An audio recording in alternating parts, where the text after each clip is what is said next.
Good morning, good morning, good morning. Welcome to our June meeting. Thanks everyone for their patience. People online at home. So we're officially starting the meeting. I can see you if you have your camera on. If you could just give me a thumbs up that you can hear. Thank you. So we are ready to go. We'll go ahead and get started. We do have a quorum.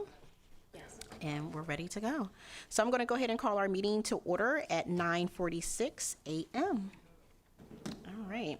So we'll kind of just work through our agenda. Please feel free, as always, to kind of jump in and comment. Do we have public comment or not yet?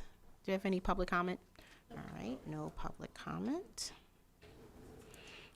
Any announcements? It's the end of the year. I've been enjoying seeing all of the preschool and senior and college graduation photos on social media. Any announcements from anyone? I always get nervous because they usually mean something. Good morning, everyone. Just a quick announcement. Prince George's County is in the process of looking for a new CEO, and they have narrowed it down to, I believe, 2 candidates. Not in the county, they're outside of the county, I believe from Delaware, so they should be making a selection soon. By the end of June was the slated date, June 30th, and Dr. Golson will be on her way out, sad to say.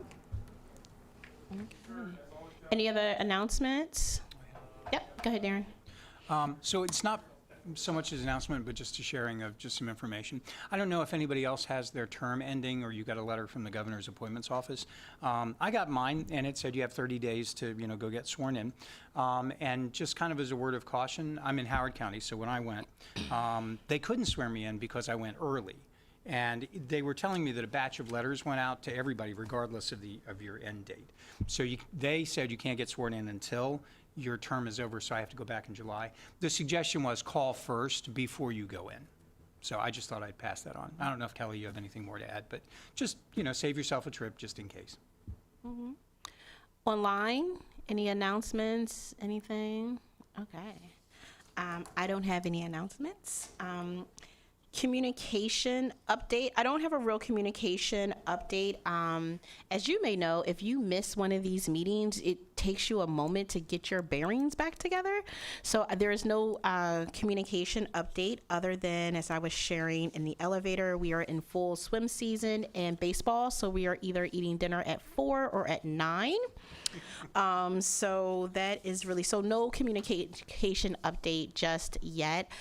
There's been some conversation going back and forth between myself and the state board president, but it's more so a little bit of phone tag, trying to figure out a time where we can both just have a conversation and kind of update between the two boards in terms of concerns or comments or questions. So hopefully we will have an update soon. All right, moving on, the March minutes. It should say May. Oh, May. I was just like, did we? I thought we did that. Sorry. Correction on the agenda.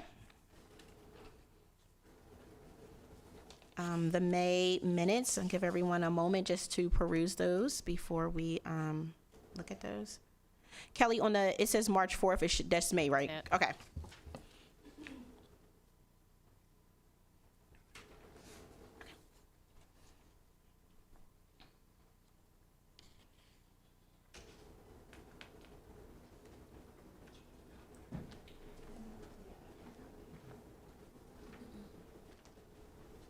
Kelly, I just wanted to ask, were you able to make the correction for the March minutes to add me to that? We sure did, and I reposted it. Okay, thank you.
Were there any corrections or revisions to the May minutes?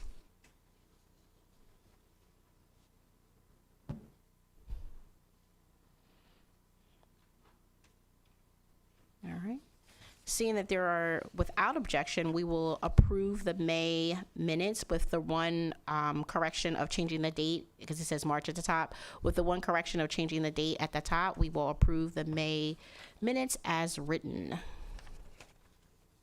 Okay. All right. Items for our next meeting, and I know in the minutes we talked about July,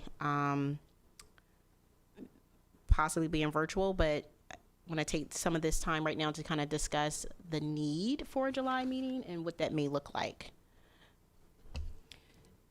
If all goes well, the regulations will be published in the middle of July. Okay. So we will not have an opportunity to have any public comment during the July meeting. Right. We potentially, in theory, would have some back during the August meeting, although it would still be open. So realistically, the public comment really is, we're really aiming for that September meeting to really possibly go through it. Correct. Okay. Yep. All right, so our tentative items for the next meeting is our usual things. Are we still, what else would we put on our meeting for July?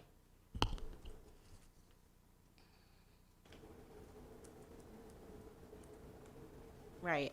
So I guess I'm just saying, do we need a meeting in July? That's what I'm kind of asking, because I was hoping we would have the public comment back, but it doesn't seem like we're going to have it. Do I need a motion to cancel the meeting? I need a motion? No? I mean, if it's already been scheduled, yeah, then probably better to just do a motion. Okay. Yes, go ahead. No. I was just going to move to cancel the July PSTEB meeting. Okay. Seconded by Dr. Taylor. All in favor? Aye. Aye. Any objections? Okay. Motion carries. We will cancel the July meeting. For the people that are virtual, because I can see you, so I got my good glasses on today, new prescription, we're rocking and rolling. When we're going through motions, you can come off of mute to vote, but also too, if you give me probably a thumbs up for a yay and nay, that also gives me the visual as well. Thank you. So our next meeting would be in August. Kelly, just looking ahead just a little bit, and I know that it works better when we have a little bit of a heads up in meeting. Do you think that in August we will have some of the comments, but should we look to September to make September a longer meeting so that we can kind of get through that public comment a little bit? Just thinking ahead loosely, so yeah. because we're not meeting in July. I really don't think you need to make it longer. Okay. But if we get a tremendously, if we get a significant amount of public comment, then yes, at the August meeting, we should talk again. Okay. About maybe extending it like an hour or two. Okay.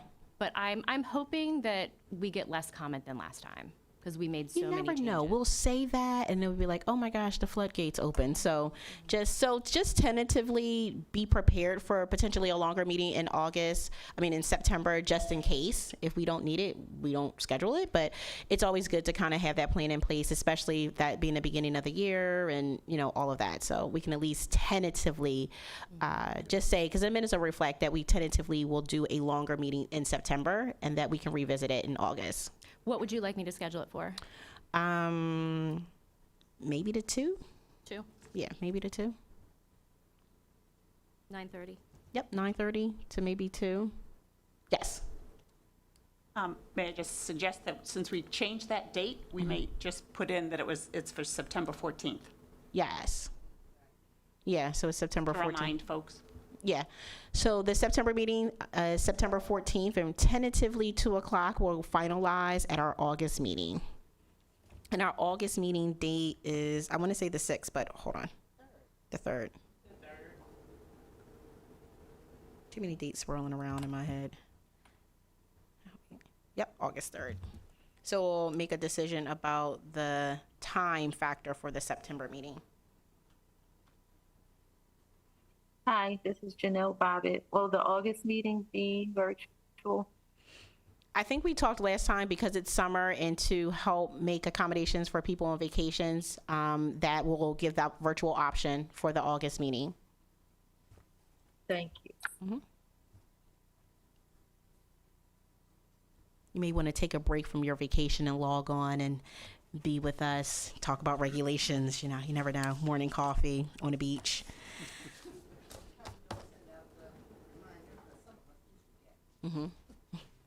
Sure. Yes. All right. Kelly, do we need to, because we're canceling the July meeting, do we need to talk about the items for the next agenda, or can that go back and forth between the two of us for August? Either way. I feel like We don't have to take it. I know we always do. Right. We don't technically have to vote on the agenda. Okay. It's under your purview. Okay, so I'm going to table the agenda because it's so far out, and if something comes up that is pressing, that is in our purview, please reach out to me so that we can make sure that it's on the agenda for August.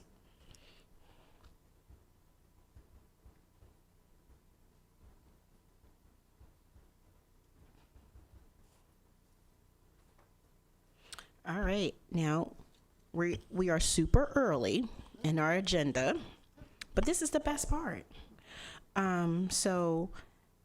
Kelly, do we want to talk about the Pillar 2, or, because we're early, so let's talk about Pillar 2.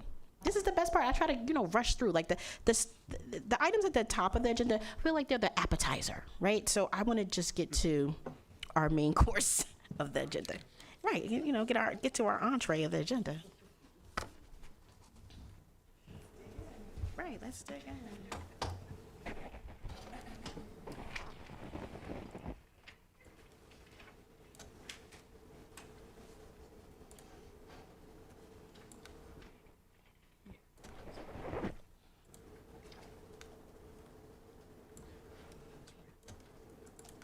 Here, like I just.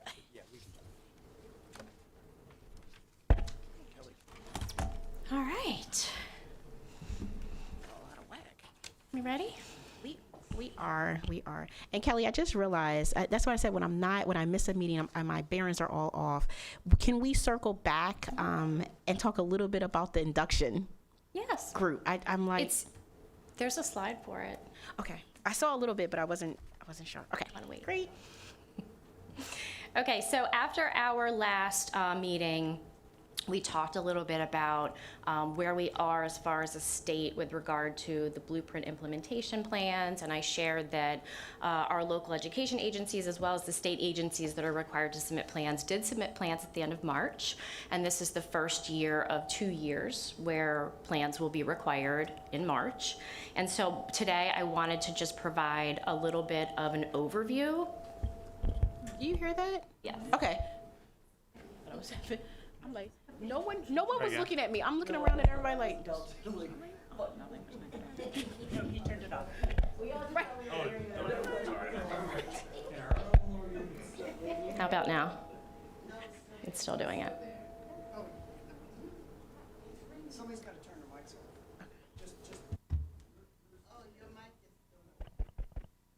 on.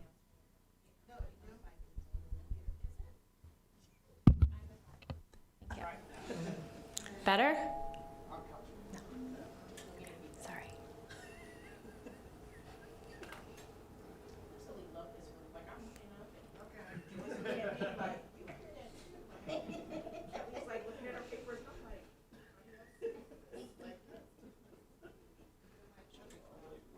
How about now? Ooh, better. Right? Okay. All righty. Okay. So what I prepared for you today is twofold. I will talk a little bit about MSDE's Blueprint Implementation Plan, and I will give you the resources to read the entire thing should you choose, and I would recommend it. But I'm also going to focus on the Pillar 2 programs that are closely aligned to the work of this board. So although this board doesn't have purview over all of them, you'll see they're all closely related. And I didn't want to assume that everyone on the board understood what all of these programs are. So just going to go through kind of like a brief overview of what we find in Pillar 2, because that's what drives the implementation plan for Pillar 2. And this is completely focused on Pillar 2. I'm not going to get into any of the pillars today, any of the other pillars today. With the exception of showing you a slide that I know you've seen before, just to remind you that there are 5 pillars. The blueprint is broken into 5 pillars. You've got your early childhood education, your high quality and diverse teachers and leaders, which is where our work tends to lie, college and career readiness, more resources for student success, and governance and accountability. And this is, of course, where that accountability implementation board is established, and the reporting requirements to submit these plans. All right, so we will start by talking about the career ladder. I know everybody on the board is familiar with the career ladder for educators, but I did want to kind of circle back to this because it's been a while since we've discussed it, and talk briefly about each tier. So again, that state certified teacher is that bottom rung, which of course is what drove all of our work over the past several years with revamping the licensure regulations, the preparation regulations, to get individuals to that step 1, ready for employment in Maryland to be teachers. Once, let me let Dion in. Once an individual, once a teacher decides I'm going to start pursuing, they can move up to level 2.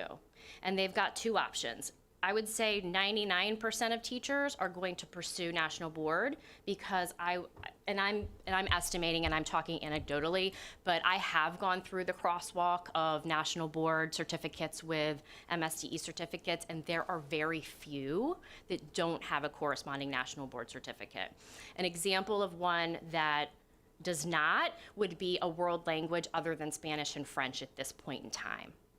So let's say that you are, you have a certificate in Mandarin and you're teaching Mandarin in the public school system. You would not have the option of pursuing that national board, but what the career ladder allows is that you could go get your master's in something having to do with either Mandarin or Chinese culture and become that content expert with the master's degree. But that's the only time that really you can move up that ladder in that way. So step 2 is pursuing, right? Mm-hmm. Just to be clear, because I know we've been talking about this for so long, and so I might be missing pieces. So when you say pursuing, is that where they have started maybe one area of national boards, or they have enrolled? So is that I just want to be clear on what the indicator is when we say pursuing. So is there a formal thing, not oh, I'm thinking I'm going to do this, but they've enrolled yeah, it's in not courses, thinking, for sure. It's not thinking, yeah. They've completed an application or something like that for national board?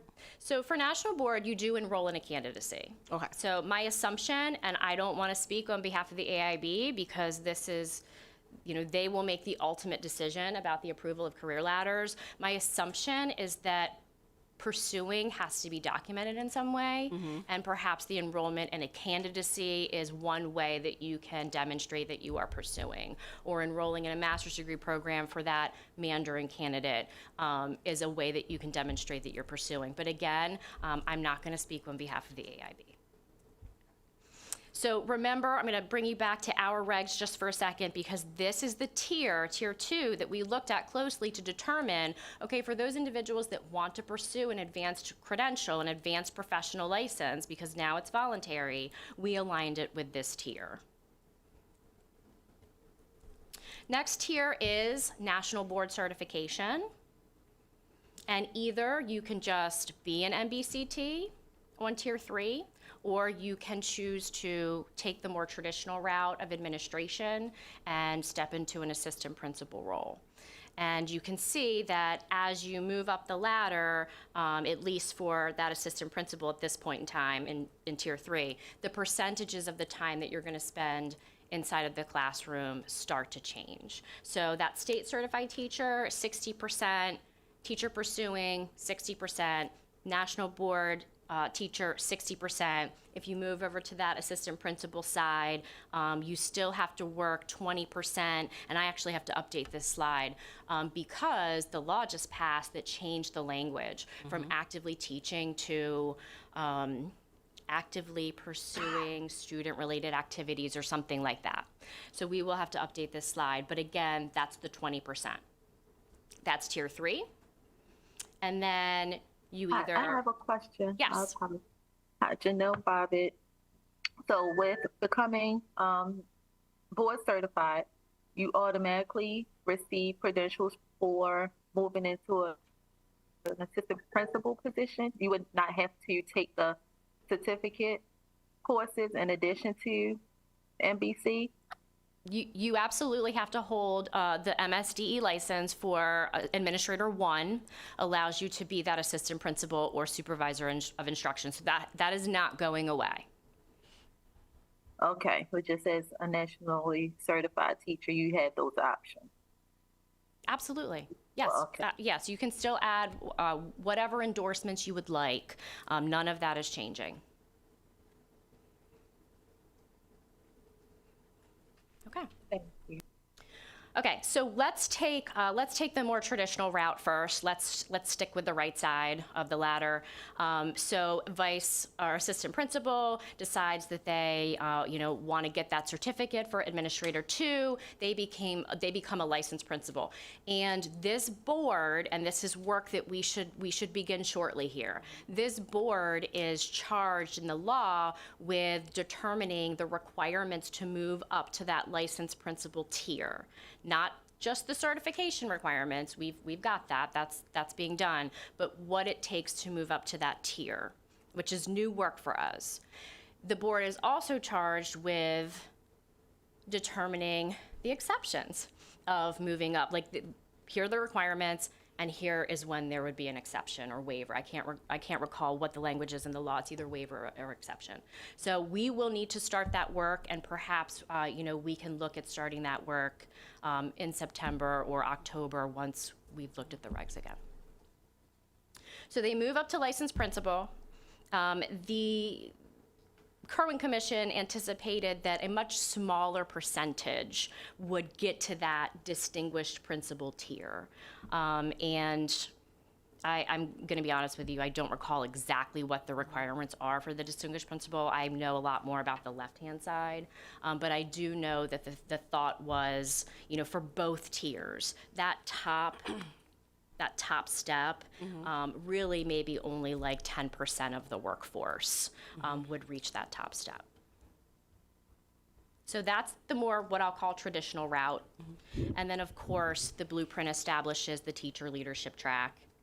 So that MBCT can decide, I don't want to go into school administration, and that's the whole point, right? We want to keep these individuals in the classroom because they're good at what they do.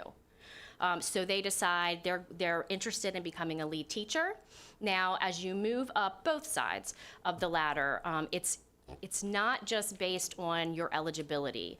There has to be a position available, and your supervisor has to make a recommendation. And the law is pretty specific about who makes the recommendation. In some instances, for some of the tiers, it's a group of individuals. You have to have a certain evaluation, certain number of years of experience, and of course you have to have whatever credential. So for like the principal, you would have to have the administrator too.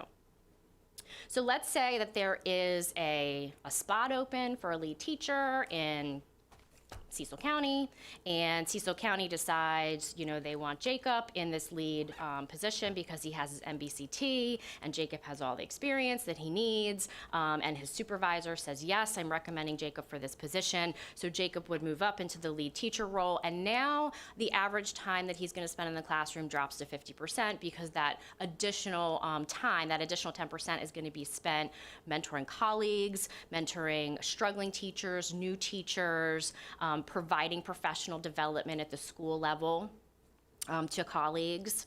And then let's say Jacob is just like, he is killing it, and let's say 3 or 4 years later, that group decides, this is a gentleman that should really be a distinguished teacher. He's got everything he needs. He's done the research that's required, because there are requirements with regard to like publishing and things of that nature. And so the role becomes available, he moves up to distinguished teacher, and now he's in the classroom for 40% of the time. And again, that extra time that he now has, he should be delivering professional development at the district level. He should be taking on more of those leadership roles, is the theory. And then of course you have the very top tier, which again, we don't anticipate a large percentage of the workforce reaching, and that is the professor, distinguished teacher. And the laws is pretty prescriptive that with this role, there is a shared employment between the educator preparation program and the district, because the thought is, let's keep the teachers that are teaching our future teachers in the classroom so they're not losing sight of what is required.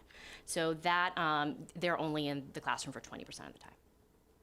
So that's the career ladder for educators in a nutshell. And of course, with each step of this career ladder will come a salary increase. And they are in the law.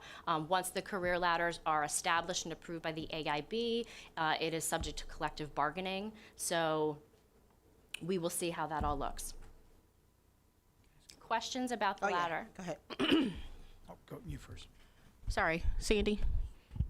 Yeah, could we just clarify, when we're talking about going from the pursuing to level 2 to the assistant principal, so if you want to be an assistant principal, you have to be pursuing national board at level 2? That is my understanding. Okay.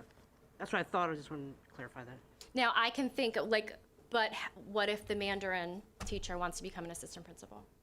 So there will be scenarios where that individual does not have the opportunity to pursue national board unless they add that certificate. So they're just pursuing, they don't necessarily have to be NBCT to be a... Not if there's no NBC for them. But I'm saying, so... I guess it says pursuing, it doesn't say achieving. Right. So For 2. I think we had the same question, because what I wanted to Sandy, let me know if this is your question, because I was thinking the same thing. So I'm a teacher and I have aspiration to do school leadership.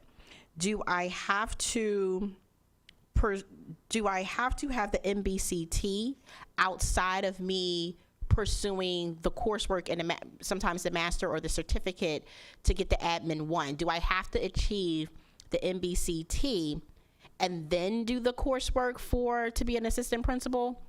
Is that what you were thinking? Because I was just like wondering, like, okay, I'm maybe a 5th year teacher and I really want to go into school leadership. Do I have to go through the NBCT thing? Because now I'm thinking that's a lot of work, as well as potentially the financial thing, because now you need to go through the NBCT, get through that, and then, 18, 20 credits sometimes to do the admin, to go through the coursework for the admin cert. 24. 24 for admin 1. Right. But if you go through the program, it's like a complete master's degree. Right, My- so I and just, my- and go my- ahead. I and feel my- like we all had the same question. Yeah, All right, because it working says or, you are right, it says or. It says teacher pursuing a master's degree, which is 30 credits, not admin 1 certification. Right. So what if you Or already have a national master's? board. But if you already have a master's, Do you have to be nationally board certified? So let's separate the licensure or certification requirements from the career ladder just for a second. Okay. And I have asked Sean to pull up the law. My assumption was yes, you would have to pursue the NBCT because eventually the law states that administrators have to have it as well. So I'm asking him to pull it up just so I can double check. Now, as far as, So you said right before, teacher yeah, leadership track, right? thank you.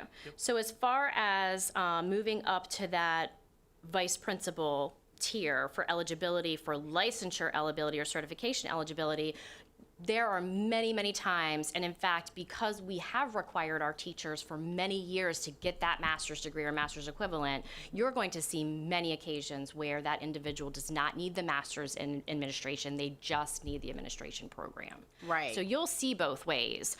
Let me check real quick, give me a second.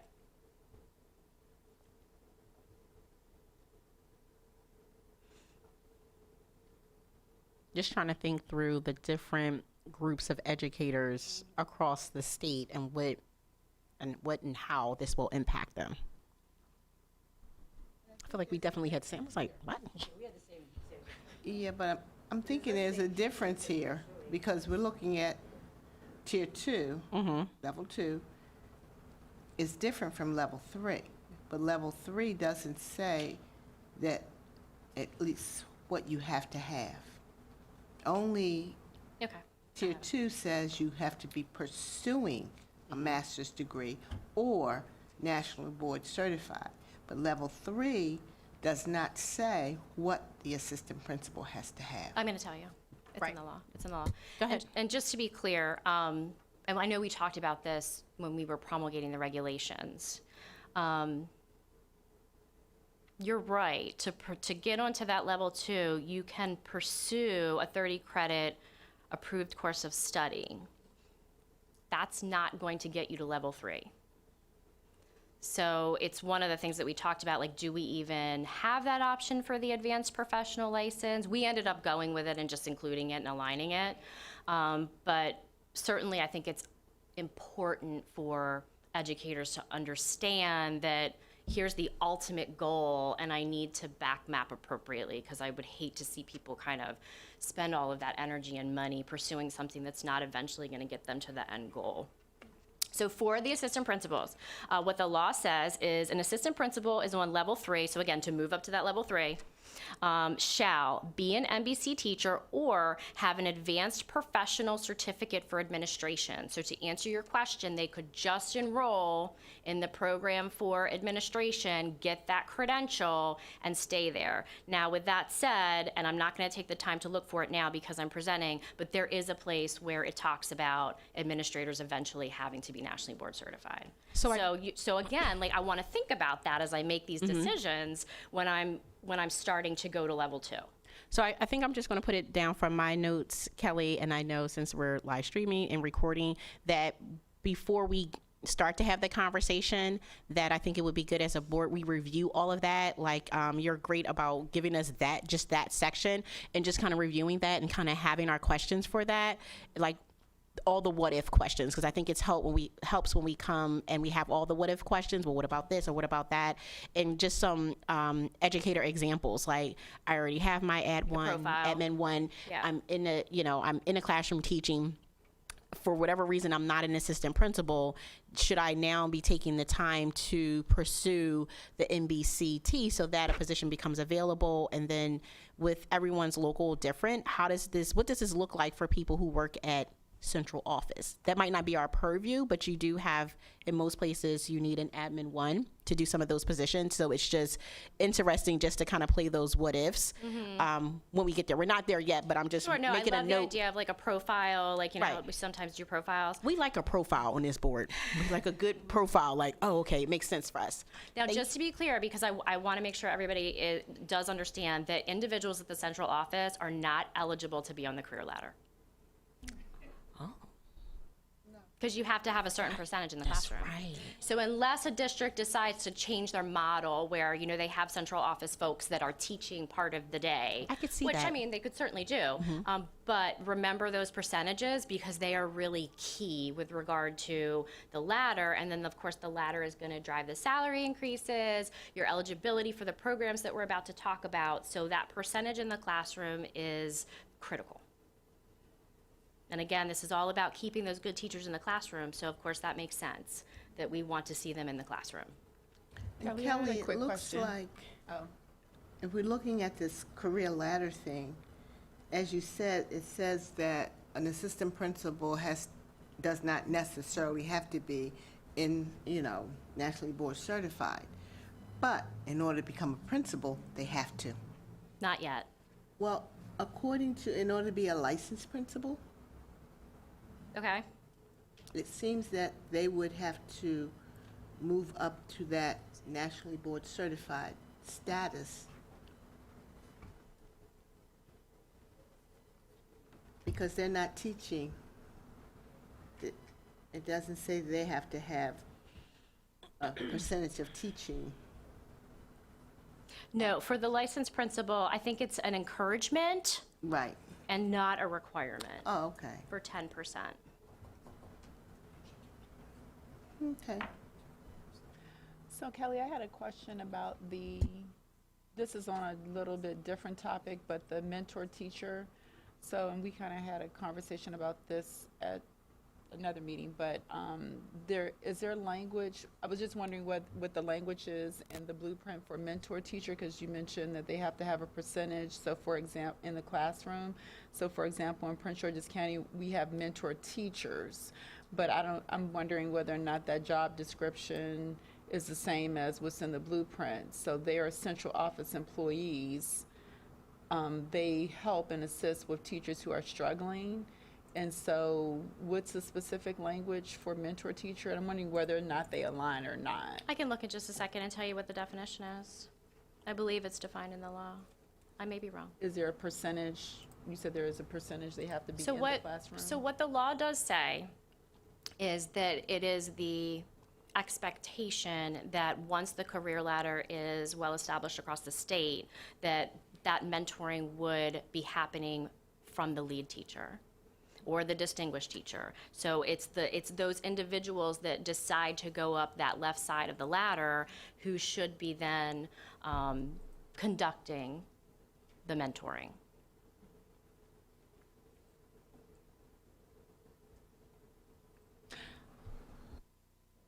And those mentor teachers, if they're already mentor teachers, will they be grandfathered in where they don't have to have the national board certification, or will they all have to have the certification? Yeah, you got to speak. We can't hear you.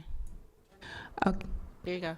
Can you guys hear me? Yep. So I wanted to know whether or not the mentor teachers who are currently working as mentor teachers, will they be grandfathered in and not have to have the national board certification? Or once this blueprint is passed, will those who are in that office now under mentor teachers, will they then have to go and get their national board certification? So I can't answer that. What I can tell you is the law is in effect right now, and there are dates in the law where an LEA has to stand up a career ladder.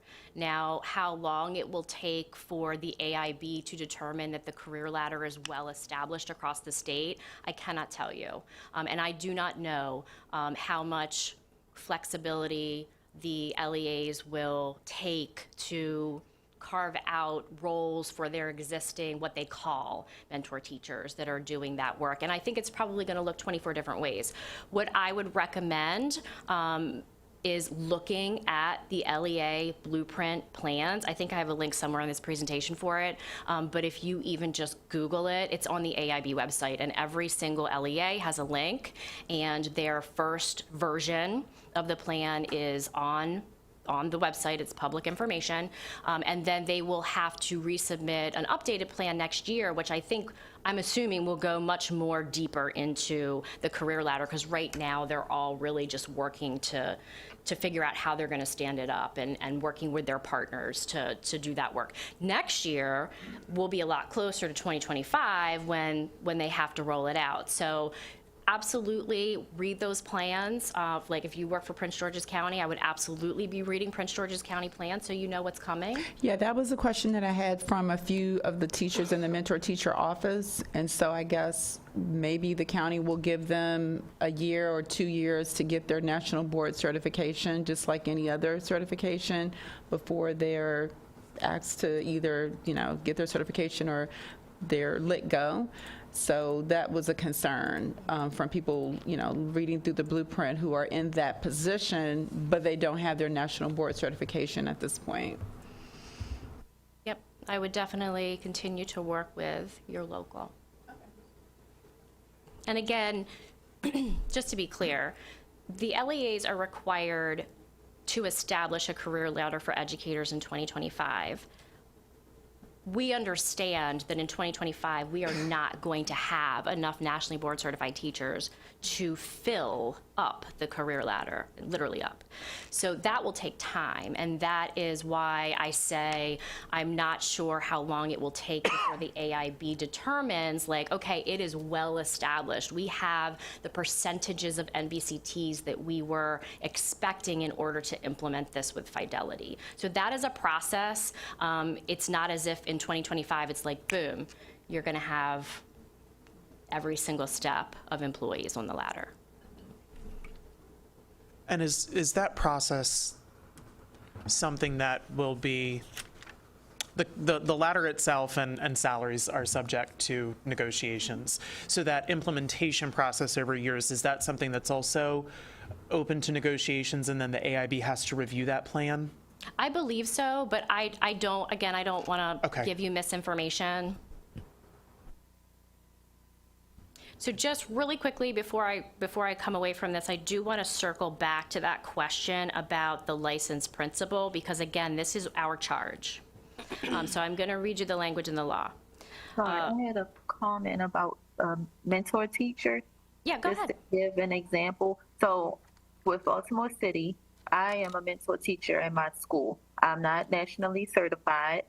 This is a volunteer position. We get achievement units for completing the year as a mentor teacher. It is not a requirement to be an NBCT. But I'm wondering, as the legislation changed for the certification, if that would be mandatory. But as long as I've been teaching, now when I started, my mentor teacher was our lead teacher. I am not sure if she was an NBCT though, but she was a lead teacher. We no longer have a lead teacher position at my school. So over the years, we've just had either an educational associate or another teacher fulfill the role. So I think that the term lead teacher is probably a commonly used term in education in general. So I don't think we can necessarily align the two, what's currently being defined as a lead teacher and what has just historically been defined as a lead teacher, and what lead teacher means in the new law. I think they are probably different. I'm not aware of what the 24 different systems are requiring for what they call a lead teacher at this point. So I think moving forward, we look to the career ladder, but at this point in time, I don't think you can make the comparison. I'm not surprised to hear that lead teachers aren't required to have national board certification in a district right now. I don't think there's a district that probably does that. Okay. I had a question. Okay. Darren, go ahead. And I know you want to go to the licensed principal, but I had a question with the assistant principal. You said that eventually they would have to get an NBC, correct? I know that it's in here somewhere. Yeah, I guess I'm wondering, not to put you on the spot, but what the law says about when, how, and so forth. Give me 1 minute. Sure, take your time.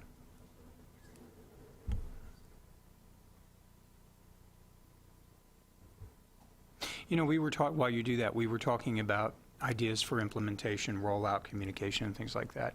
And I don't know, it occurred to me, this graphic is nice. It would be nice if it was like if we're trying to communicate this. And I realize it's more our job to communicate our regs, but our regs are intertwined with this. But it would be cool if you could click on each box and then another box would come up that expands what the definitions are, what you have to do, when, and so forth. Like you just go one layer into next layer into next layer, and I think that would be really helpful. Yeah, I mean, it might be an idea for rollout. That's my thought. Because this is nice and clean, and we're reacting to it the same way everybody else would if they sat down on the computer and saw, well, what about this? We'll click here and, yeah. Just a thought. Exactly, yeah. Excuse me.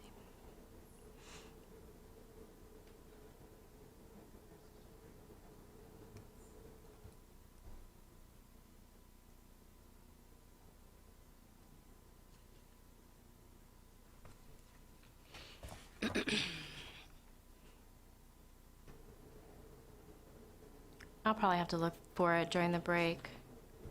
That's fine, Kelly. We can fine. cycle back to it. Okay. We can go on to the next thing and then cycle back if you want. Were there any other questions before we talk about the principal? Go ahead. What's your question? Oh, no, I didn't have a question. Oh, she said. Oh, okay. All right. Kelly, I think we're ready to move on. Sure. Okay, so for the licensed principal, this is what the law says. The state board, in consultation with the Professional Standards and Teacher Education Board, shall establish the criteria that a teacher shall meet to achieve the licensed principal tier. The criteria under subparagraph except as provided in subparagraph of this paragraph and beginning on July 1st, 2029, here it is, shall include a requirement that a teacher be an MBC teacher before the teacher may be a licensed principal. So it's not the assistant principal, it's the principal. 2029. So whatever that requirement is that the state board develops and this board consults with has to include that requirement in 2029. And that requirement, again, is an MBC? Is that MBC. right? So the MBC would be required to move up to licensed principal, but an assistant principal would not have to get it? That's how I'm reading it, Okay. because I just went through the assistant principal That helps. language and didn't see it. And then it says, may include a requirement that a teacher shall complete an induction or training program for new principals. And the state board, in consultation with PSTEB, shall establish a process through which an individual may receive a waiver to serve as a licensed principal if the individual is not an MBC teacher, but meets other qualifying criteria as determined by the state board in consultation with the professional standards board. So again, it's saying, okay, in 2029, you have to be an MBCT, but we're also going to carve out some exceptions. So does that mean, is that this board's purview to determine implementation? For example, July 1, 2029 rolls around and half the principals in the state who are currently principals do not have their national board certification. No, that's the AIB's role. Okay.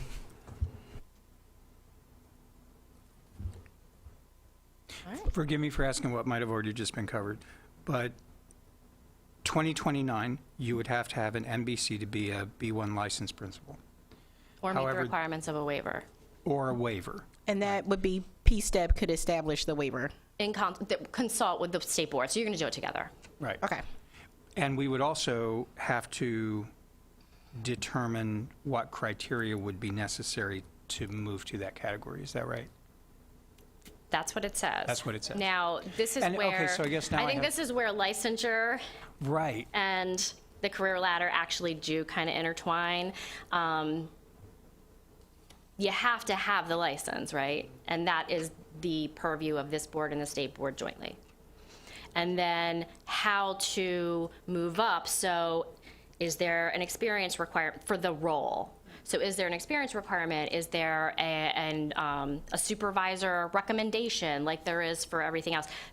All that, the state board will develop in consultation with this board. But the licensure piece has to be there as well. So you'd have to have an admin two licensure to do that. So that's all the prep programs that you would need, correct? Like all the college courses, you'd have to be an admin Yes, two. yes. Then we would figure out what additionally you would need to obtain The state that board will, and they designation. will come to this board for consultation to actually move up to that step. The licensure piece is the purview of this board and the state board together. It's in our regulations. Right. Does the regulation speak to who takes the role as the initiating board? Given that it's the state board's responsibility to develop the requirements and then consult with the professional standards board, I'm making an assumption that they're going to initiate the consultation. All right. That does not necessarily preclude us from working on what we think should be there. Is that correct? No, I don't believe so.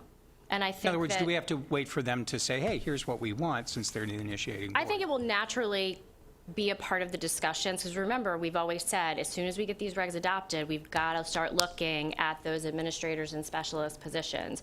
And the administrator is at the top of our administrator list because of this. So we want to make sure that we're setting up licensure requirements that are going to be aligned to movement up a career ladder for Maryland administrators. So I think that naturally that conversation Yeah. will touch both. Right, and it's good now because we have, I think, a very good relationship with the state board, and Melita certainly has done a fantastic job of working as a liaison between the two. So I think we're in a very good place moving forward to communicate with each other and be on the same page with promulgating things. Okay, thank you, I appreciate that, that was great. So hopefully this was helpful in giving you kind of just a bird's eye view of what is potentially coming.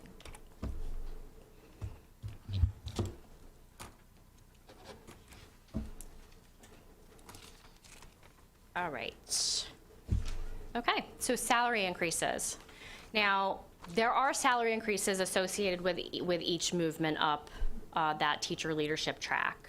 I did not include those today. They are not in play until the career ladders are established. So, but if you would like to know what each step gets you, it is in the law. Now, what is in play right now and has been since July 1st, 2022, are the increases associated with national board certification. So again, you have to be on the, you have to be eligible as a teacher as defined in the law to be eligible for these salary increases, as well as the incentive program that we'll talk about next. So if you are eligible and you have an NBC, that's a $10,000 salary increase. And if you are teaching in a low-performing school, and we have a list of them on our website, it's an additional $7,000 for a total of $17,000. If the school that you are working in is low-performing and it comes out of that low-performing status while you're working there, you do not lose that $7,000 increase.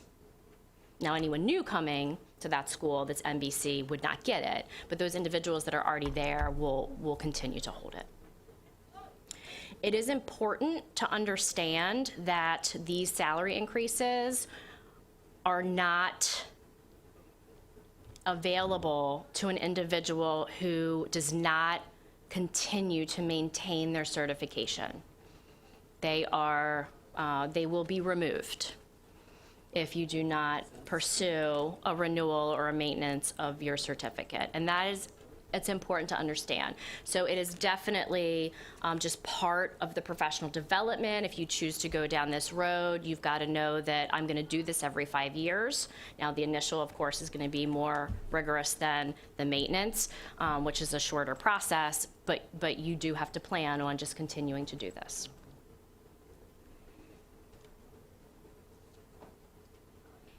Now, I should also mention that once the career ladders are established by the LEAs and approved by the AIB, all of this, as Jacob said, will be subject to collective bargaining. Even the salary increases, the ladder, so understand that.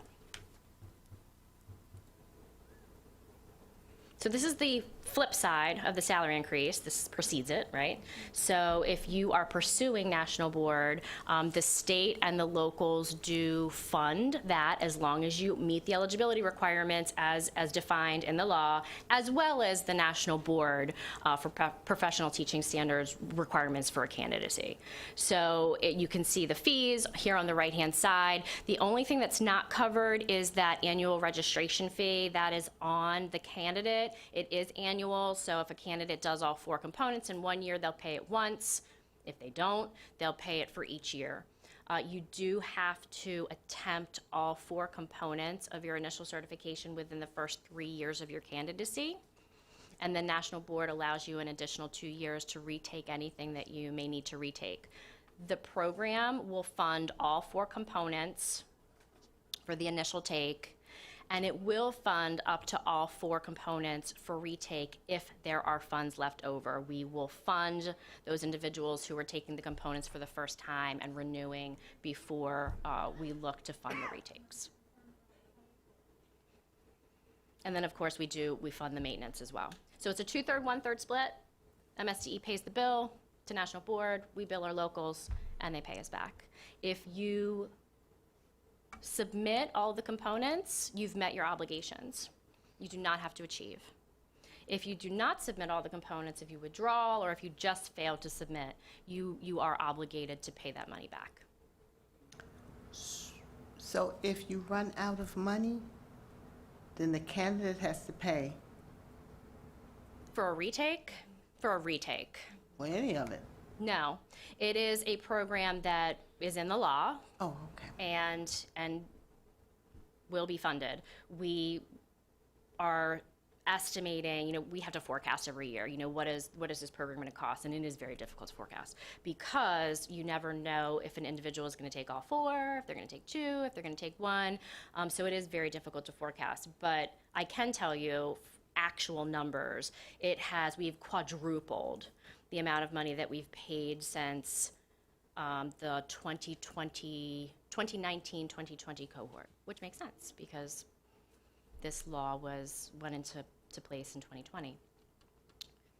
So I anticipate it will continue to grow.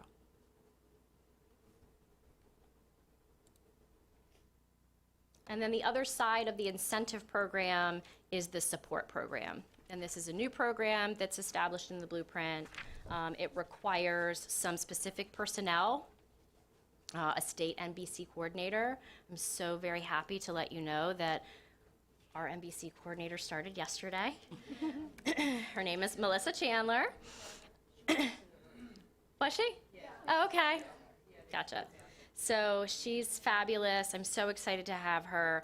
So what the law says is there will be a state coordinator, and that individual will really facilitate that support program for all of the local NBC coordinators. The law does say the local superintendent will identify an NBC coordinator at the local level, and then as well as NBC facilitators. And then the local NBC coordinator will work with the facilitators who will work directly with the candidates. And there should really just be, at the end, a network of support. The law says that that support should be both virtual and in person, and that the state coordinator and local coordinators will provide training to those NBC facilitators. There are also some program objectives that really hone in on recruiting underrepresented groups into a candidacy. So the law does call that out. So as part of the blueprint implementation plans, each of our locals has to talk about, how are they going to do this work? How are they going to recruit, number one? How are they going to recruit specifically from groups historically underrepresented in the teaching profession? And how are they going to develop this support program and this culture that we are striving to have in Maryland? And you will find that in their Pillar 2 sections of their plans.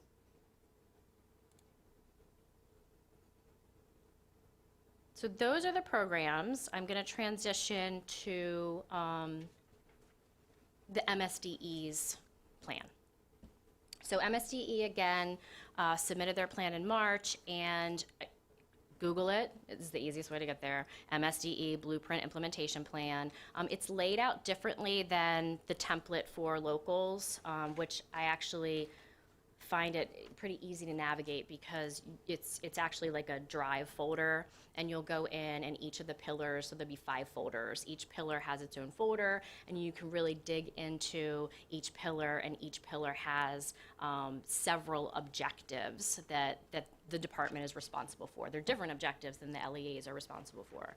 So I just wanted to highlight what the Pillar 2 objectives are. Kelly, could you say, my pen stopped working. Where did you say to look under MSDE? You said to Google. Google MSDE Blueprint Implementation Plan. Thank you. Because it's actually on the AIB website. So the first objective in Pillar 2 for the agency is to recruit and support high quality and diverse teachers.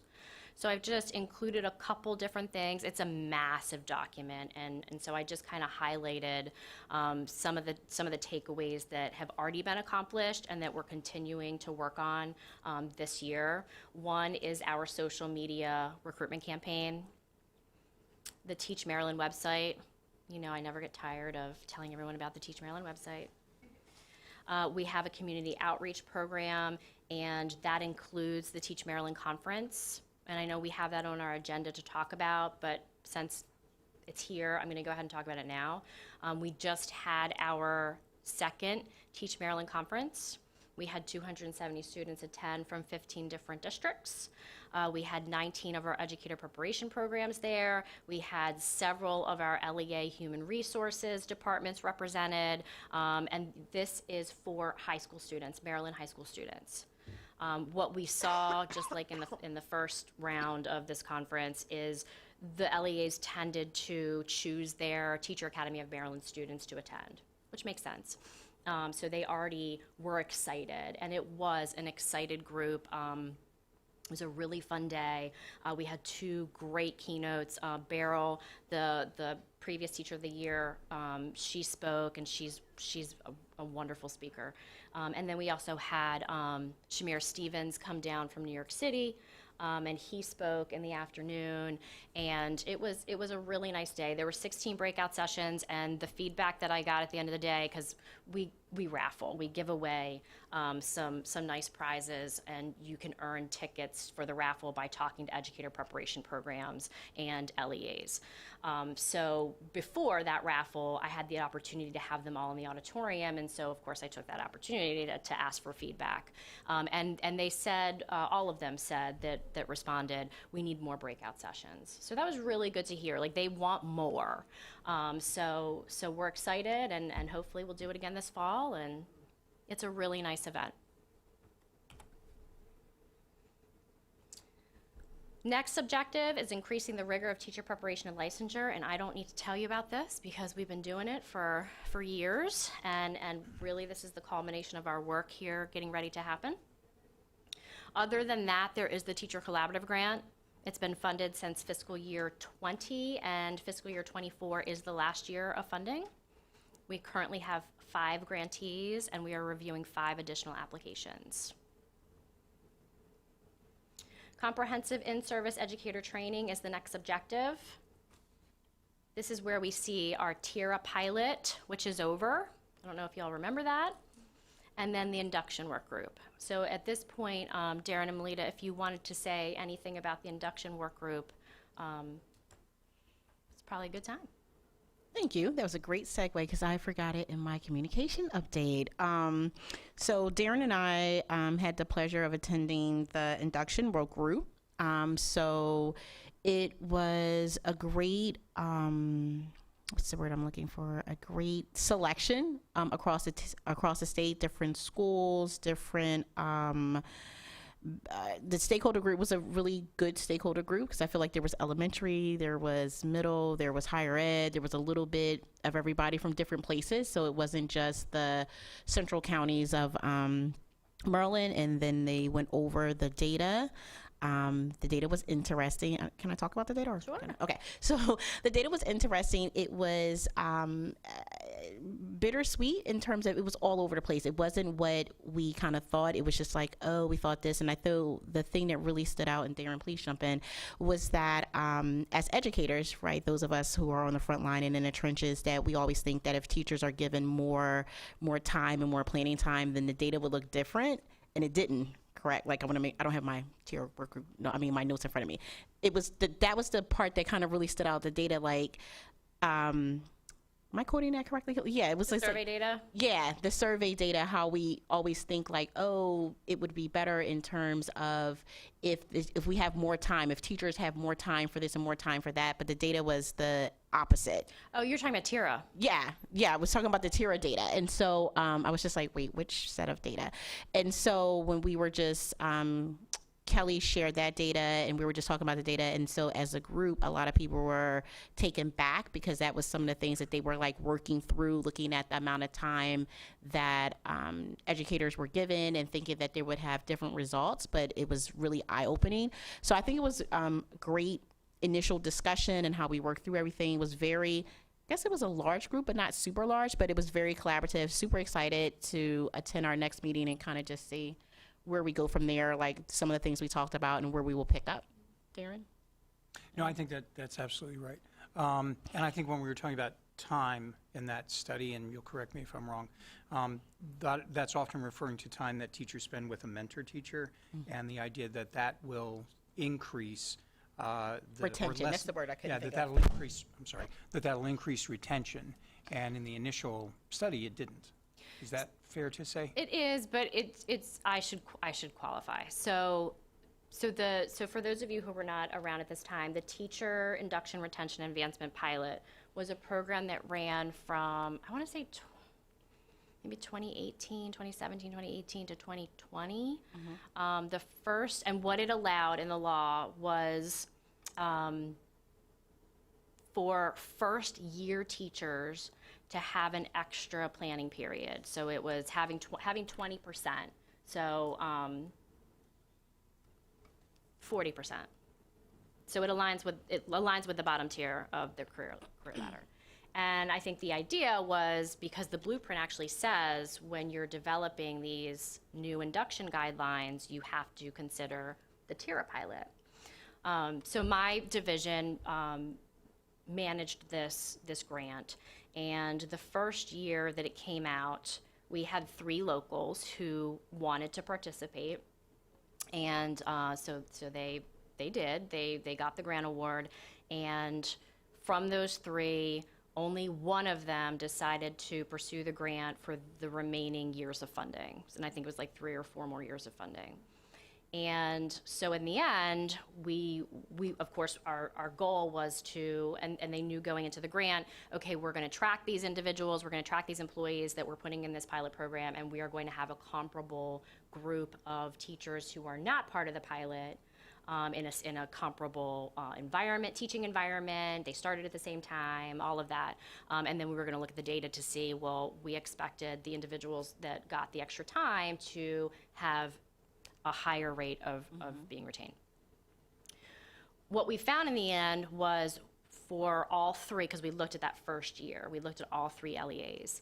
We can certainly go back to that 3rd LEA that continued to do it, and there will be more data to look at. But in 2021, when we had to look and make a recommendation whether to continue funding the program, we looked at all 3 from that first year, and what we found was one of them, and it was one of the LEAs that did not continue, saw a higher rate of retention. And then the other 2, including the one that did it for 4 years, saw a higher rate of attrition for those individuals. And there were definitely a lot of lessons learned. We surveyed each of those locals to get their anecdotal thoughts about, why do you think this happened? I will tell you that the reason that the two LEAs that did not choose to pursue the grant any further, they used substitutes to fill that gap. It wasn't a great model, and it's because they didn't want to make the investment in a teaching position that they could not sustain, and so they decided not to continue. Whereas that 3rd did, and I have to be honest with you, I don't know if today that LEA is still employing those individuals. I should reach out and ask. It would be good to know, but definitely was too flexible. So the law said it can be like one of these 5 things, like mentoring or co-teaching or co-planning, and there was a kind of a bank of activities, but it was really up to the LEA as the grantee to develop that program however they thought it was going to work. And in hindsight, I think we would have had better data, or I'd like to think we would have had better data if there was more structure as far as you have to have this much mentoring and you have to have all 5 of these things. You can't just say, we're going to co-plan once a week, so I think that if we tightened it up, we may have seen different data, and I'm hoping that that's what happens when we start to implement the career ladder. And were these implementation years during COVID or before COVID? The last implementation year was during COVID. Was it the 1920 was the last year, or was it the 2021? Because the 1920, it would have had a good chunk of the school year. Through March. But if it was 2021, that was the COVID school year. It was, but we did not look at retention. So we started. It was the TIRA Act of 2016. So it would have been 2016. 2017, 2018, 2019. It may have not gone into COVID. I have to go back and look.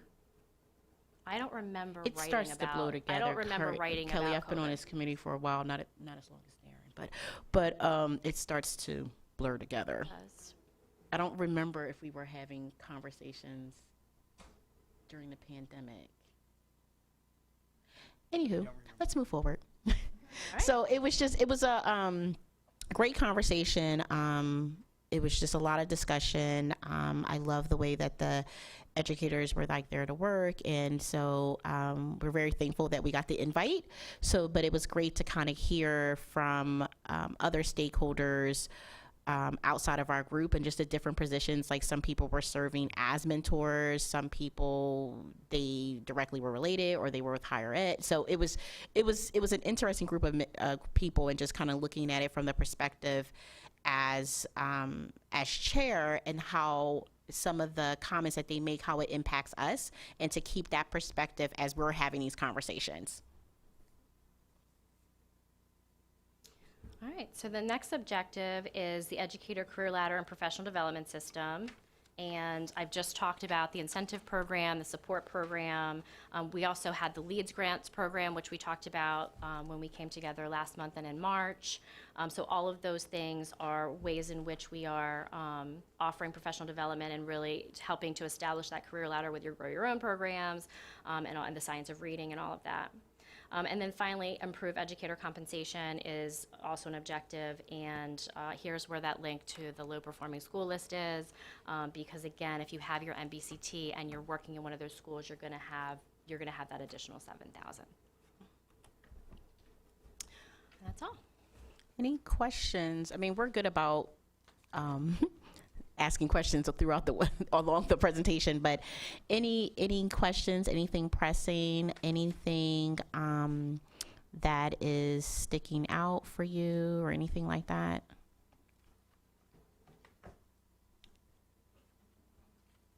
Oh, people at home. I feel like romper room, but I might be showing my age. People at home.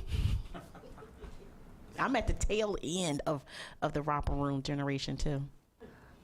Kelly, when you were talking about the last thing that we were talking about, did I hear you say substitute teachers were in some of they had substitutes? For the Tierra pilot, Yeah. they did. The first year, Why? I believe all three used substitutes to give the first year teachers that additional time. Oh, okay. Okay.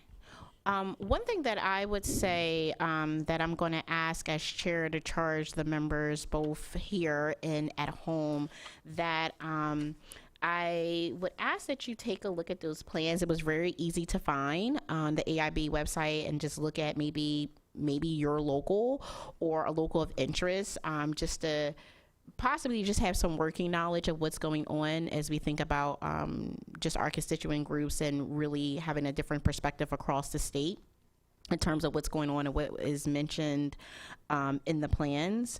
So, because we won't have a meeting next month, but definitely just for August, just kind of looking to see, because I know when we did the gallery walk, it was very eye-opening to see, I'm not going to say discrepancies, but how things are different across the state. And so really just perusing those plans, maybe picking, I mean, I'm in Howard, so of course I'm going to look at Howard, but I'm going to take the time to look at maybe a county out west and maybe a county on the Eastern Shore, just to kind of get a little bit of a perspective regionally about what the plans, what they have going on there. Because some of the things that were sticking out as we were going through the presentation is just looking at the capacity, well, not looking at the capacity, but what is the capacity of the locals, and some of that information, we may get some hints to that possibly in their plans.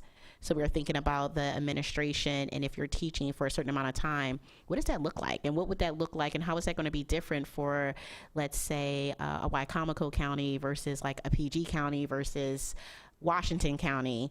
I feel like, please don't quiz me on all 24 counties and someone's going to get lost.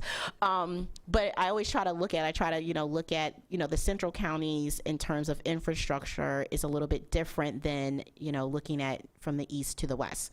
So I would say take a moment to look at those. I just Google search really quickly AIB in Maryland, and as soon as it pops up, it says like implementation plans. So it's really easy to find. Just perusing it, just to kind of have some working knowledge about, what anything that sticks out, or just as we start the conversations, what things we need to consider. Yes, Dr. Gartland? So I was just, while she was looking, I found the link and I just emailed it to everybody on our listserv. Mm-hmm. Yeah.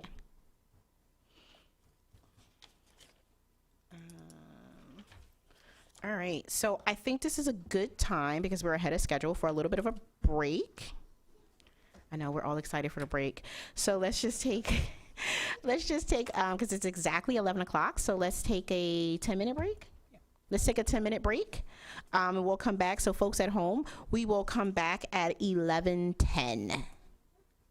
Thank you.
take care of their needs.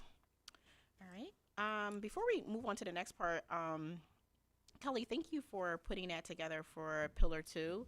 It was a great breakdown and kind of brought us up to speed, and just depending on when you joined the board and just knowing where we are with everything across the state and just knowing where we need to go in the next coming months. So thank you for that.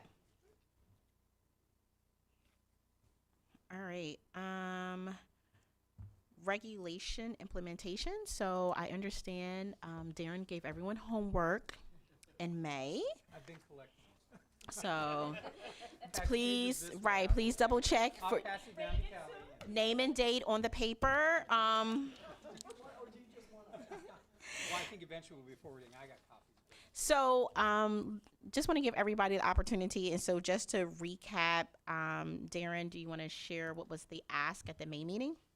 Sure. At our previous meeting, we had sort of given the charge that each one of us, if we could, would go back to the groups that we represent and ask about potential concerns or questions that we would have about implementing our section of the regulations. So that could be teacher preparation programs, or it could be the certification regs that we came up with.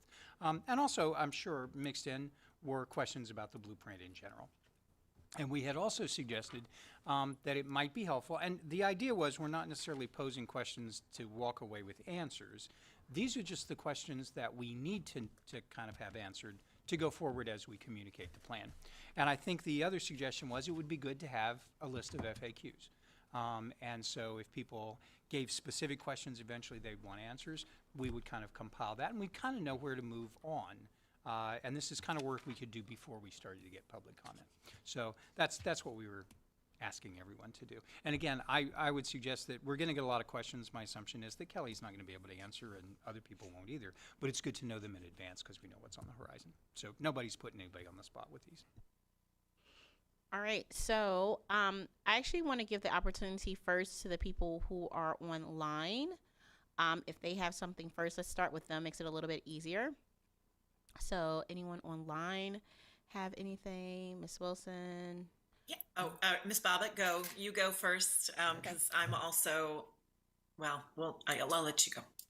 And so if you have something and it wasn't, I guess, like a handout, if you could get that to Kelly so that we could have it, like if you didn't have something to share, like as a handout, no biggie. But if you can get it to Kelly so we can just share it out so that everybody has it, it might be a lot to kind of try to jot everything down. Go ahead, Miss Bobbitt. I can definitely share the flyer. So the Baltimore Teachers Union has gone back to offering practice prep courses at the union. In the past, we've had courses offered to Baltimore City teachers at Coppin State University, but now the BTU has gone back to offering those courses directly.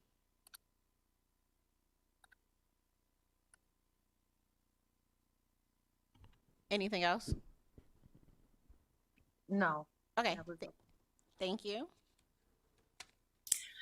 So as the Senate President designee, I don't have the same kind of constituency, I think, as many of you have a very clear one, but I think Senator Ferguson chose me because of my background working both at Hopkins and at Teach for America and knowing a lot of teachers. So I talked to teachers, mostly Baltimore City teachers, because they're the ones I've worked with over the years. And I think their biggest question is around that shift to PDPs and the clarity that's going to be needed, and what does it mean to have their administrators involved in renewal. And there's just and unfortunately, I think because that is going to end up being very district by district, I'm not sure it's anything the state or that we can necessarily help with right now. But the other one that came up was like specifics about when it would kick in for people that are 1 year out from renewal or 2 years, or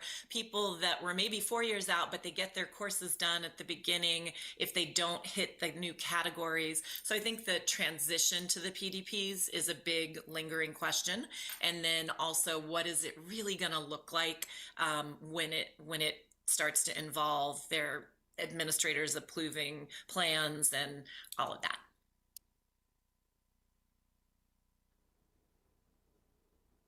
Thank you. Ms. McGee? Yeah, so the one question I had, I'm just not even sure where this is in the blueprint, but this was something that came up from our adjuncts that work for Frostburg. And I thought, ooh, okay, this kind of went over my head. I missed it and I feel bad. Somewhere in the blueprint, it says about when someone works from one of our locals as a clinical adjunct, there's this increase in pay. And we were just having this conversation again yesterday as I was meeting with our group of adjuncts trying to work for next year. The question was around Increase in pay. Just to clarify, increase in pay from the local side or increase in pay on the higher SS side? That's the question. Oh. That's the question, Melita. Is there to be like an MOU between the university and the partner? Is it something just the partner's doing? Is it autonomy across all of it? Like I'm clueless. So that was the biggest question for us. Really? So the adjuncts could get more? I missed that. Same with me. I feel so incompetent. Like I just don't even know. I said, yeah, I have a meeting tomorrow. They were the last group that I was meeting with, and they had the biggest question. So Interesting. Yeah. Interesting. Thank you. Ms. Kirby? Well, I actually brought it to leadership team of the universities. I guess it's a different perspective. I guess they were thinking more about a funding perspective of how would universities, particularly that have lost certain practice prep programs from going back to the LEAs, because Baltimore City wasn't the only one. We also had some other ones that are now going back to their independent unions or selecting other ones. How it would be consideration for funding models or grants or some type of pipeline work that would help to ensure that certain universities would not be left behind. Or would it be from the perspective of we, meaning the actual university, would need to find some unique programming funding to help make sure that we are providing the services, the professional development, et cetera, that's necessary. That's kind of where that one came from. Is that in terms of the praxis? Yes, okay. Correct.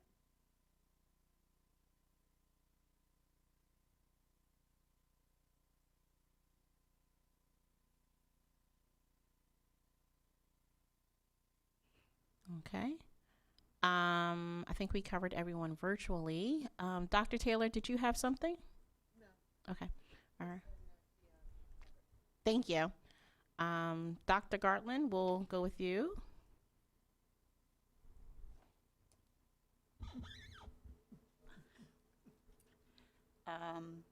So I did get something. I'm waiting to see whether or not I can share the details so that I can pass it on to Kelly electronically to send it out.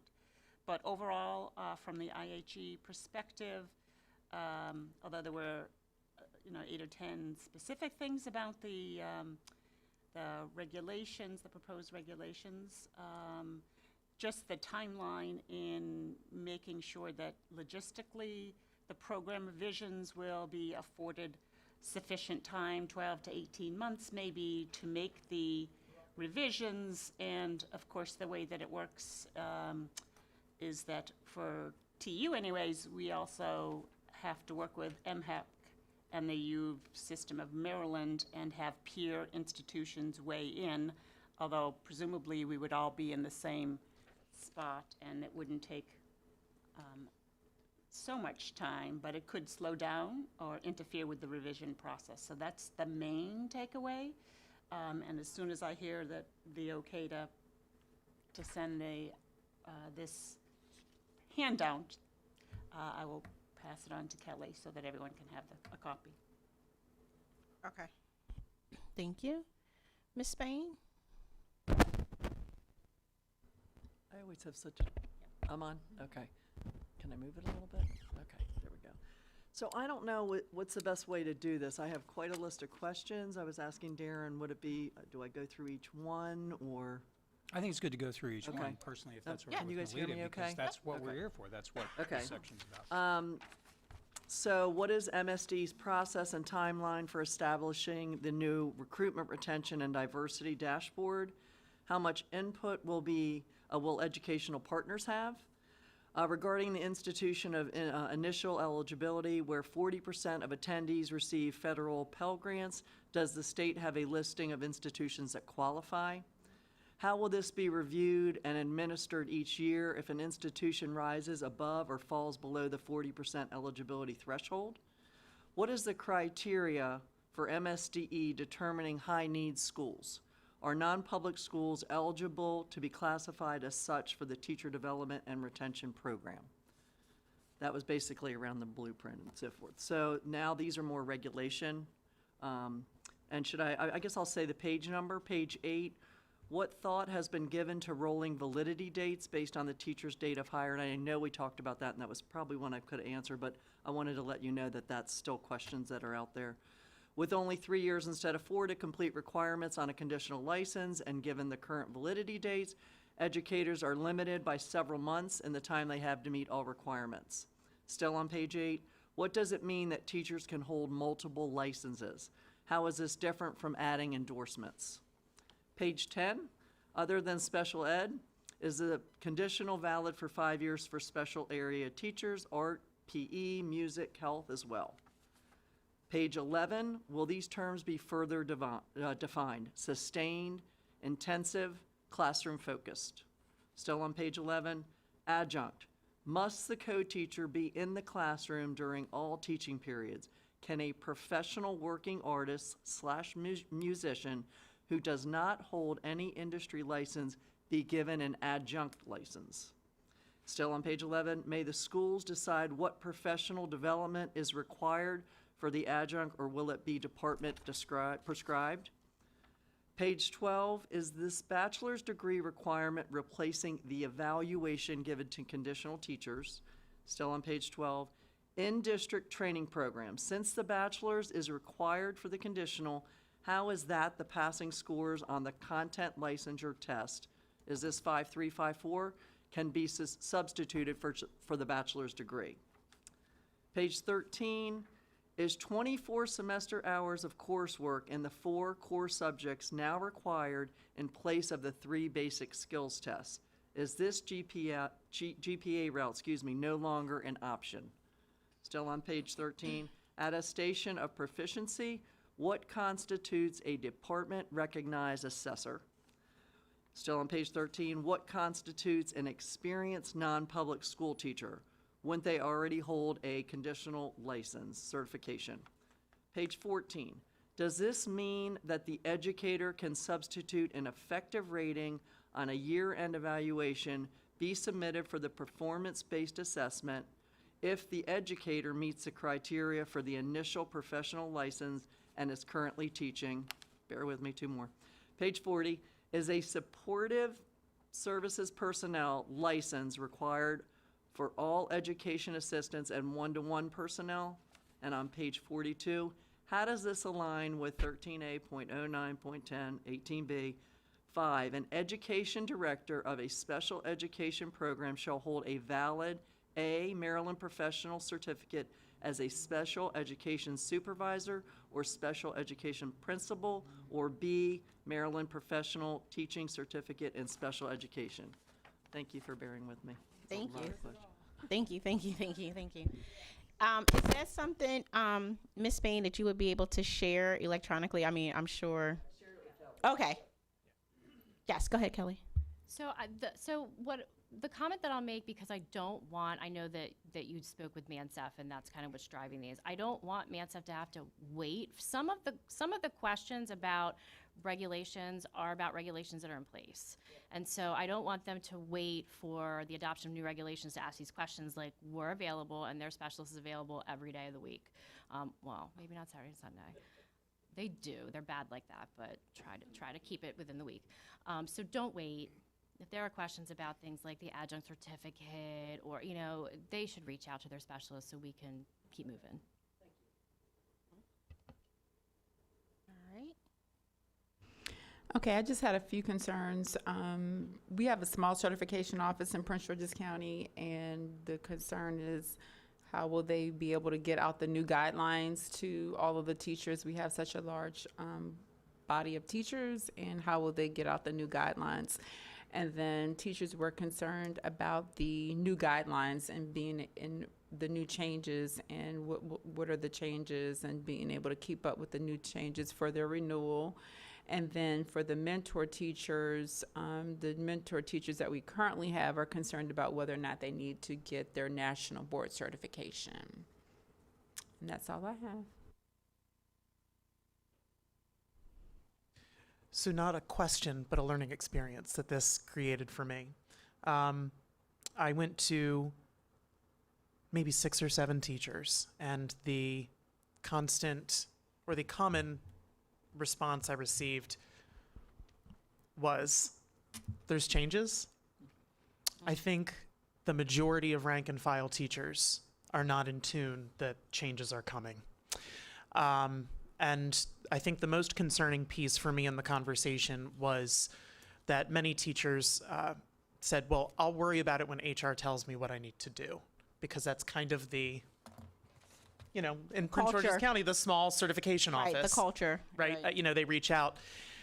Now, we're all on the new platform online, but I think that it's going to be a culture shift for us in the state, that we are now in control of our own certification. No one is going to come behind us and hold our hands through that process anymore.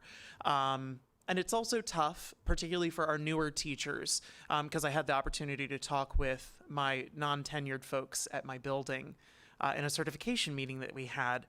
And it's very overwhelming for non-tenured or newer teachers to try and wrap their brain around the current certification standards, let alone what's going to happen next year or the year after.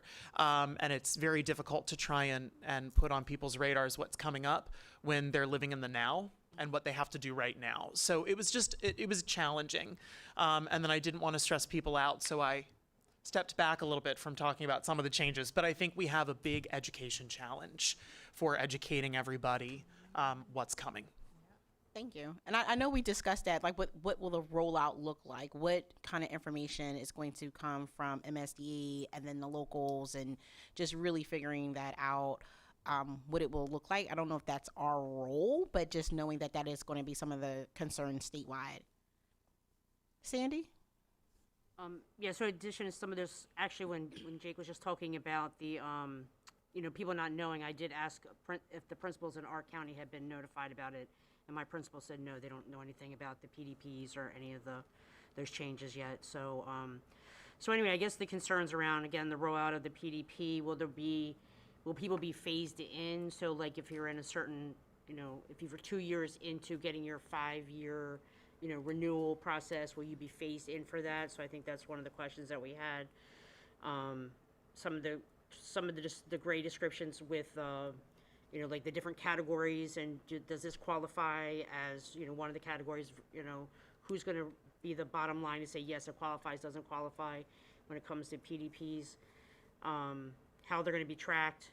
Obviously teachers have to track them, but how is the county going to track them and keep them, I guess, to confirm that the teachers have done them. Some of the other things that were concerns were, clinical mentor teacher or clinical mentors versus the lead teachers, and how that's going to be defined. So those are some of the concerns. Darren? Okay, well, I'll also echo what Dr. Zebley was saying. There's a little bit of concern about information overload and the stress of so much change all at one time, because it'll be hard for folks to wrap their minds around the blueprint. And what does my certificate mean now? Because I used to have an APC, and now what is it? And there are all these, so you've got that, plus the career ladder, plus the changes in negotiated agreements. And now, by the way, we're going to change what you have to do to renew. So I think that was a concern. Even if we're moving in the right direction, it's just making sure that folks are not so stressed out that they just almost shut down. So the concerns are pretty close to the same that everybody else had. I also did sort of the same thing. My department eats lunch together. So I said, let me kind of make a cheat sheet and show you what PDPs are and, what the regs are, and these are the categories you'll need and so forth. And at first it was a little overwhelming, and then they were thinking about what they had already done and how it would maybe translate into the new thing. Where people got more concerned is, let's say you're on the 5-year cycle, you're in a program at an IHE, you've got yours done, like you've got your requirements out of the way, but then they would look and see, yeah, but I also don't have it in this category, like I haven't done anything here, so now I have to go back and how much do I have to do and what am I going to do to make sure the categories are in. So I think that was, to a degree, stressful for some folks, especially those that are like the 4th year into a 5th year cycle and they've already done a lot. And now it doesn't match up. So I think there was a lot of suggestion that it would be good to stay on whatever requirements you were in on the cycle, and then when you go on to the new cycle, these take effect. And that, I think, has some benefits if we could pull it off, because it would certainly allow a little bit less overload. Like, you're still good, for the next 5 years, you're on the cycle we agreed to, but when you go to the next cycle, this is how it's going to change.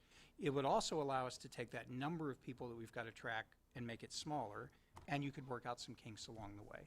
So that's just some thoughts. How doable that is when the law takes effect, that's, I think something that, Kelly, we'd have to explore. But that's sort of I think folks would love that, and it would alleviate some of the anxiousness if we can do that. I think administration, rightly so, most of them have no idea about what's coming. I think mine do, because I've talked to them to get feedback a lot. And I can understand that. To me, that's not a criticism. We haven't even published yet. So telling people to get ready for change when you haven't approved it yet is the cart before the horse. So I get that. That being said, they are worried about, since they're the ones largely that will sign off on whatever PDPs you're going to have, if you have a staff of 100 or 110 faculty, that's a lot for you or your designee to do, even if you split it up. Now, true, most of the onerous will be on the teacher, but they're also going to have to say, well, here's how this matches the requirement. And my principal said, well, how would I know that? You're telling me you're doing this, so am I supposed to double check? What do I do? So when I certify, yes, this matches the category, am I sure I'll have the right criteria to make the right decision? So I think the time implementation was an issue there. And to me, that makes sense. You add that to looking at SLOs and meeting with teachers 2 or 3 times and going through that and your post-observations, and now you add this, that is a legitimate concern. And I had heard that concern from the beginning when we were working on these.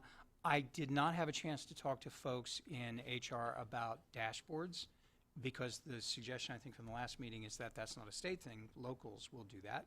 So I think there's probably a concern as to how that would work. And sort of anecdotally, at conversations we've had with all of us sitting around as MSEA reps, different counties have different technology systems. So how will that work with mine versus yours? Because we use a completely different system, and will it integrate with what system the county's purchased? We use, I can't remember now the system, but you know what I mean? But it recurred to me that's not the system that you use. Okay, we use eSchool, for example. Sitting around the table a few weeks ago, people were using so many different systems. So I think there's a lot of, if I make a dashboard, will it integrate in what we've already bought? So I think that was a little bit of a concern. And then also just talking to folks at one IHE, there was a little bit of a question on their end of, obviously there are new requirements for teacher prep, so science of reading would be an example. So the question was, we've already looked at our courses, it looks as though we're doing this, but do we have to resubmit them for approval, and when would that process happen, and how much time do we have to align?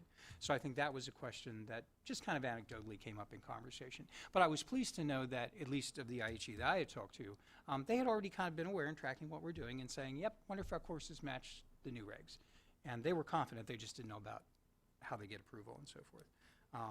So that was pretty much it. It echoes pretty close to what everybody said. Okay.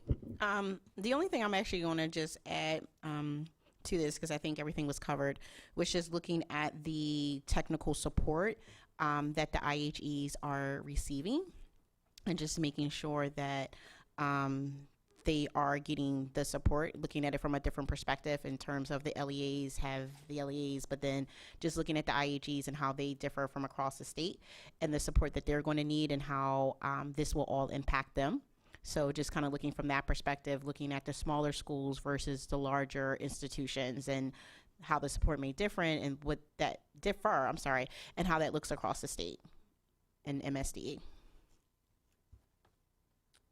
All right. So I think that was a good, just to put it out there. Like, Did you have anything? oh, I'm sorry. Miss Bobbitt, is that a new hand or an old hand? A new one. I was just wondering if we're going to get a copy of everybody's questions. I think these would be good things to discuss when we meet with our groups. And to Jacob's point about recertification, something I share with teachers who are talking about renewal. On the Teach portal, you can upload all of your documents ahead of time. So your CPDs or your transcripts, any documentation that you need to upload to prove that you've met the required courses. And then when it's time to submit, everything's already there. Just a good way to keep track of your documents and to have them all in one place. Thank you. All right, so Ms. Bobbitt, to answer your question, I would think if everything is submitted to Kelly, I think Kelly will be able to send it out because we are going to have quite the gap before our next meeting in August, so we'll be able to get it out. That also gives you time to kind of continue to have the discussions and concerns from your constituent groups as we kind of move forward with this and just continuing and having the conversations.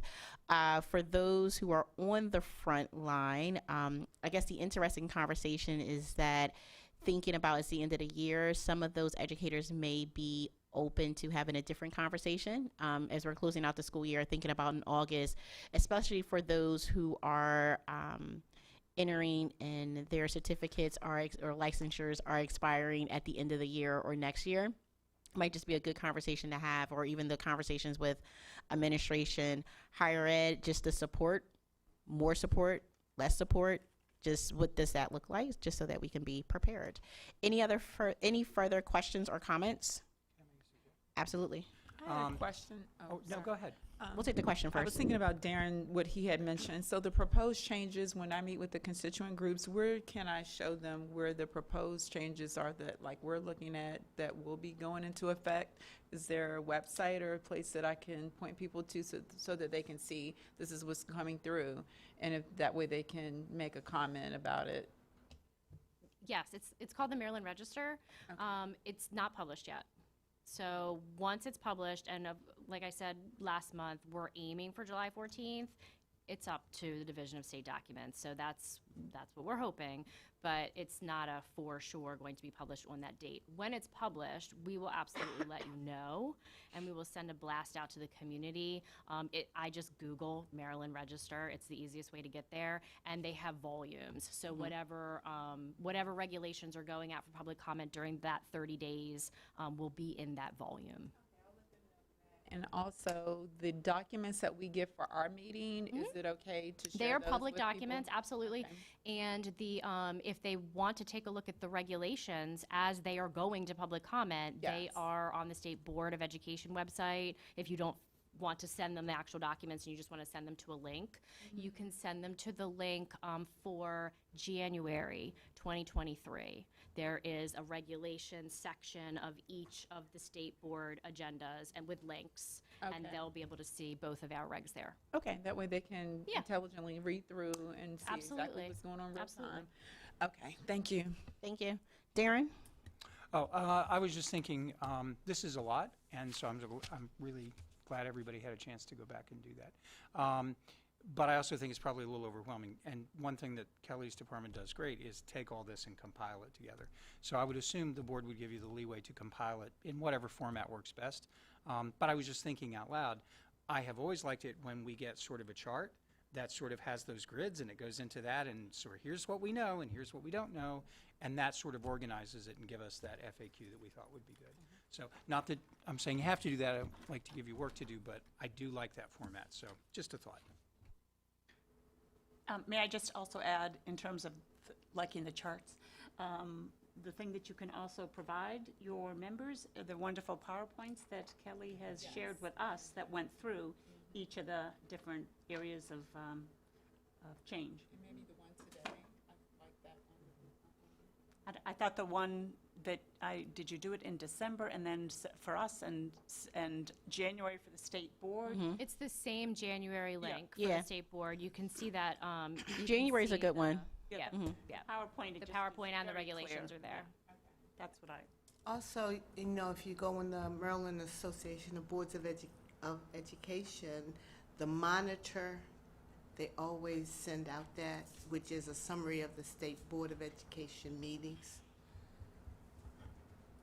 I get that every month. Thank you. Any other questions or comments before we move on from this section in our agenda? All right. Teach for America? Teach for America. Ooh.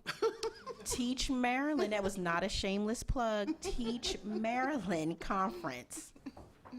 So I did talk about this a little bit during the presentation, but certainly if anyone has any questions, I'm happy to answer them.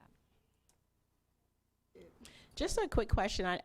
It's related to the conference, but not related to the conference. I feel like at some point we were loosely discussing about the potential of, in terms of like recruitment and the high schoolers possibly with like tuition, or was it anything that came of that, any traction with that? We just loosely talked about that maybe there would be like scholarships or opportunities for funding for high schoolers interested in going into the education profession. It was just a discussion, but just wanted to know, did that get any traction in terms of recruitment across the state?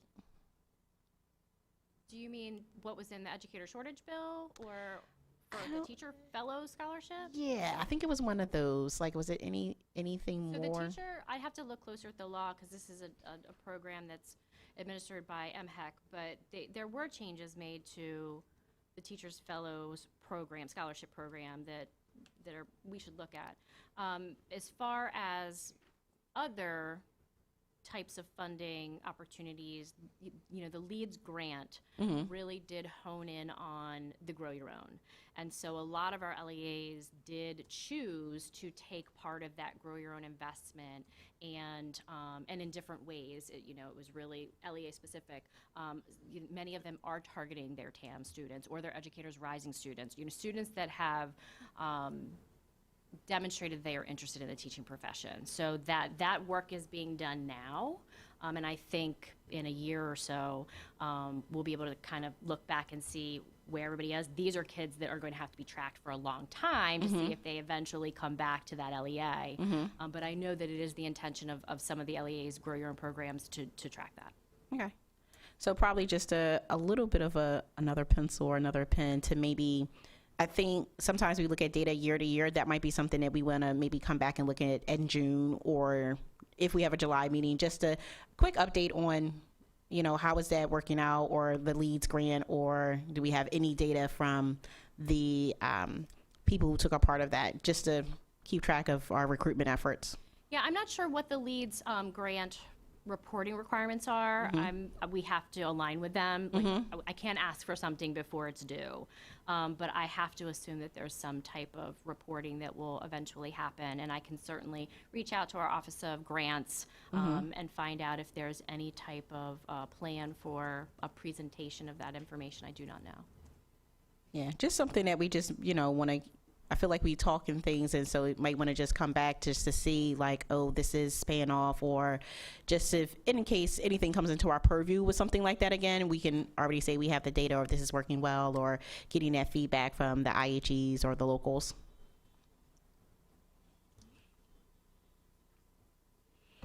All right, moving on, our regularly scheduled meetings.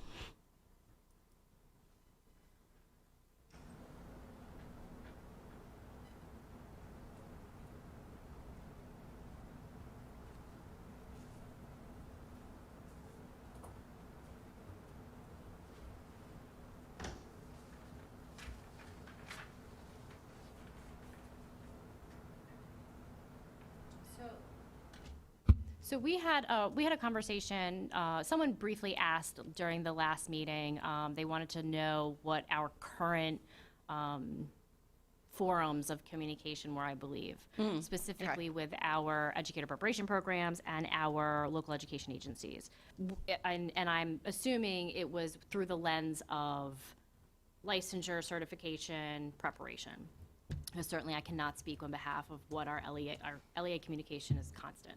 So as far as our division is concerned, we do have regularly scheduled meetings outside of the daily communication that we receive just as part of the work, but from both EPPs and our LEA certification partners and human resources directors. We tend to work closely with those individuals.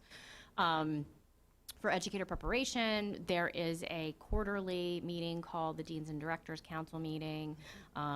Historically, MSDE has piggybacked onto that meeting. It was a meeting that council held anyway, and so often we will take an agenda item or several, depending on what we need to share. That's quarterly. There are quarterly alternative educator preparation programs that MSDE facilitates. We often will attend the, it's not called MadTech anymore. It's the new name for MadTech, and I apologize, I don't know it off the top of my head. But they always invite us, and usually we'll give an update there, and Deb Posey is on that, and so is Linda Gromberg-Quinn. For our non-publics, again, we have regularly scheduled technical assistance. We do a lot of stuff in the summer. And for our local certification partners, we do also have quarterly meetings where we all come together, like all 100 of us. And then, again, there's one-on-one or maybe smaller group technical assistance, like county-wide or district-wide, depending on what the needs are at any given time. So when we're talking about regularly scheduled meetings, it's quarterly, I would say, for most constituent groups. I think that's what the ask was. So the LEAs are quarterly, and then the ed preps? Certification, yes. LEA certification partners Okay. are quarterly. Regularly scheduled, like to just come together. But, we just rolled out a new system last year, so, like, there's a lot of other stuff, a lot of other training that has to go in with that, but just our normal business. Any question? Go ahead, Darren. All right, so thank you, that was really helpful. I had just one question. So at the last meeting, you mentioned that you had 2 new hires, and it was good to meet those. Is your department fully staffed now? Or are there still vacancies that you're working on? No, we're not fully staffed. I'm lucky enough to have filled some vacancies from within my division because some people really stepped up, and there's nothing better than seeing someone grow within your division and being able to keep them in a new role. So that did happen for a few of our vacancies. So that's okay. I'll take that. That the vacancy still remains because we did promote from within. So no, our vacancies are not completely filled. No, I wouldn't say we have a lot. We actually just hired 3 people that started this past week. Yeah. That's good, because, as we roll all this out, just thinking of the comments that were made here, there are going to be a lot of challenges. And, you don't want to see people overworked, and you want to have a network in place to support the good work that we've done. So, anyway, Well, and the good fingers news crossed you'll is- keep growing. I don't know if I shared this with you. I probably didn't, but some other good news for our division is, a few months ago, the state superintendent did recognize that maybe we needed another certification specialist. So we're advertising for that now, if you're interested. So now we will have a bigger team, which could not come at a better time.